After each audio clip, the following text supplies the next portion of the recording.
Have you ever wondered how products made in one country end up in another? That's what exports are all about. Export means selling goods or services from your country to another country. It's a vital part of global trade and a key driver of economic growth. When a business exports, it earns foreign currency, expands its market, and helps create jobs back home. For example, India exports spices, textiles, software, medicines, and many other products to countries all over the world. To export, businesses need to find international buyers, quote prices in foreign currency, and follow legal and documentation procedures.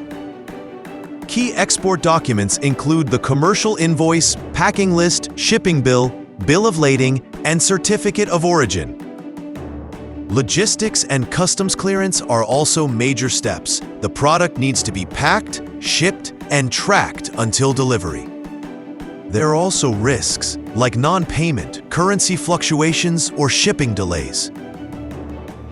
That's why exporters use trade finance and export insurance to stay protected. In simple words, export means going global. And with the right strategy, it opens doors to massive growth. This is the power of exports, connecting local businesses to the world.